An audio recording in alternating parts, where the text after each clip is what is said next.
Former White House advisor Omarosa Newman released another conversation she secretly recorded. On the audio, Mr. Trump expresses surprise over her firing.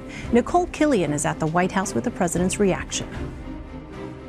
There's a lot of very corrupt things that are happening in the White House.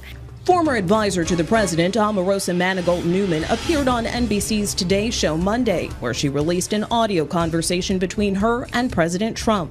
Omarosa, what's going on? I just saw in the news that you're thinking about leaving. What happened? General Kelly came to me and said that you guys wanted me to leave.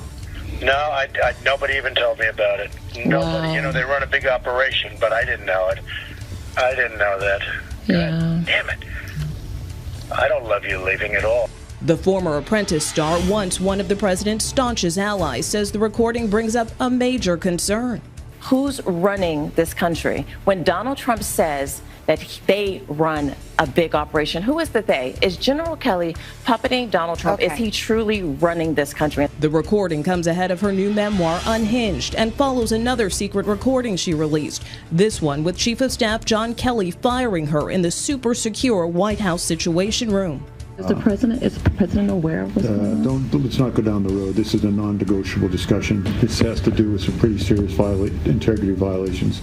The president is firing back with some harsh words for his former advisor, whom he's known for 15 years. Lowlife. She's a lowlife. Over the weekend, he called her a lowlife, and in a tweet Monday, the president called her wacky and said people in the White House hated her. She was vicious, but not smart. Newman says she recorded the conversations to protect her credibility. Nicole Killian, CBS News, the White House. Well, the president also tweeted that his chief of staff told him Omarosa was, quote, a loser and nothing but problems. Mr. Trump also said he told General Kelly to try working it out if possible because she only said great things about me until she got fired. President Trump is the one who brought Omarosa onto her West Wing job. White House records show she earned an annual salary of nearly $180,000. That's the highest possible amount for an executive branch employee.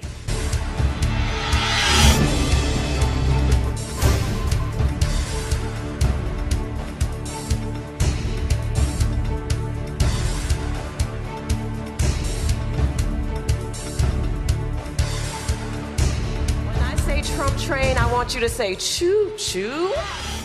Y'all ready? Trump train! Trump train! Trump train! Those were the days. Tonight, the story is new reports coming off of Omarosa's book rollout tour that Ivanka Trump and Jared Kushner were also caught on her tapes. An exchange that does sound fairly innocuous, the couple wishing her the best and asserting they didn't know that she was being fired at the time. And also, I should note in fairness, not all these tapes are bad for the White House. Omarosa's breach of protocol to bring a recording device into the Situation Room has drawn her far more criticism than her apparent target, Chief of Staff John Kelly, who, according to government rules, was within his rights to expect a private conversation there and to negotiate her departure since he was Chief of Staff. And they're controlling attention, and Omarosa is going to keep controlling attention. But this is negative attention for Donald Trump. I understand that point, and I'm willing to debate it with you. This is very negative attention for him on soft spot issues for him from someone who he has told Trump supporters is credible and positive previously.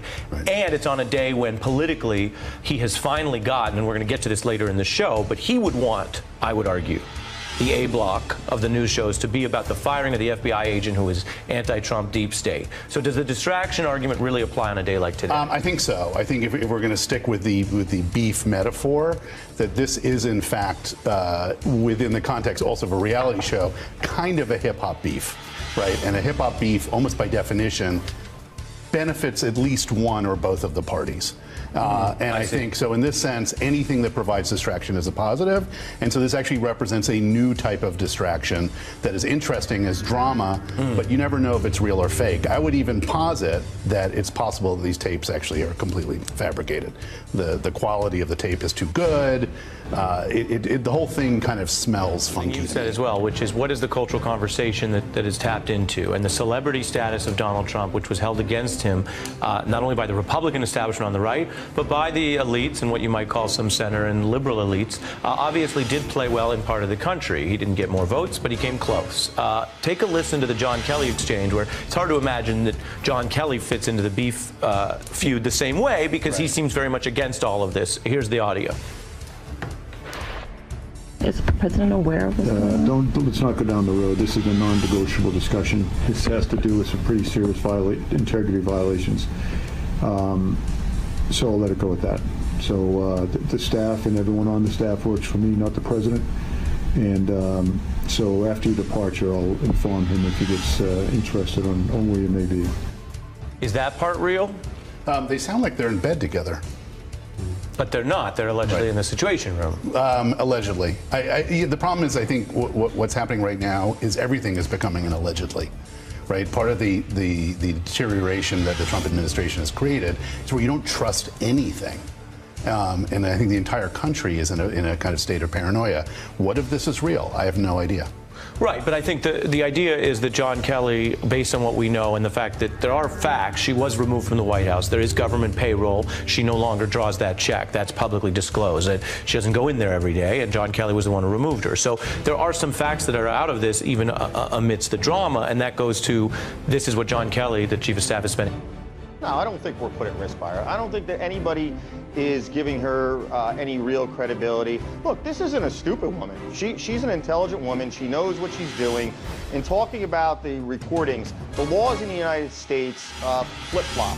Some states you can record a person with just one person's consent, and that means that if Omarosa was recording it and Donald Trump did not know that she consented to it, it's legal. Other states, you need both people's consent in order to do this. In the David Cohen, in the Michael Cohen matter, now that's something that's much more serious, because you have allegedly and potentially a lawyer recording his client without the client's knowledge, which at minimum is a disbarable offense. But Robert, this is the White House we're talking about. They're sitting there and recording each other in conversations.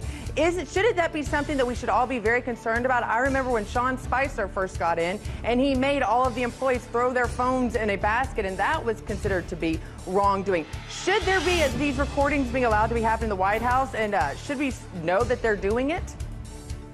Well, look, let's understand something. First, on the point of Omarosa being Uncle Tom was the hero of that story, so I would never compare Omarosa to Uncle Tom. Uncle Tom actually did something useful for the plot in question.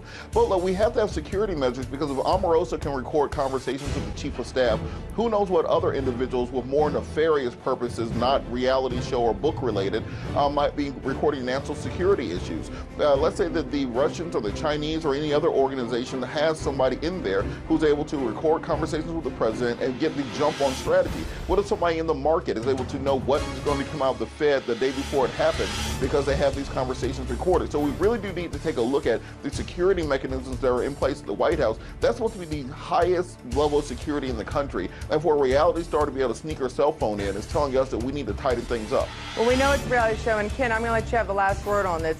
Here's going forward on this one. Do you think that people are walking the White House, they were already suspicious of each other? Do you think they're even more worrisome right now about what they say in front of each other? And how does that continue to make President Trump be able to handle an administration that he can't even trust that he can be himself in front of? Look, as far as the Uncle Tom comment, I'm utilizing it in the manner that the far left chooses to mischaracterize Uncle Tom, meaning they put a negative connotation on Uncle Tom. With reference to this recording issue, look, we have to balance this with free speech rights. And of course, we don't want anybody who's not involved with the White House in an employment capacity to be recording anything. We don't want people who are employed there to be recording anything that they're not supposed to. But you do have to balance it all against people's rights with regard to the First Amendment. And Omarosa can go out there and she can say whatever she wants. The problem is if she's making falsehoods and purposely making malicious statements, then she's liable for things like defamation of character. And if she lets the world know anything that are national security secrets, then she could be punished criminally. Well, this story is going to continue with her book being released tomorrow. I wonder if we've heard the juiciest gossip yet, and I predict the women that were around her are probably going to hold her accountable as well. Thank you, gentlemen, for joining us tonight.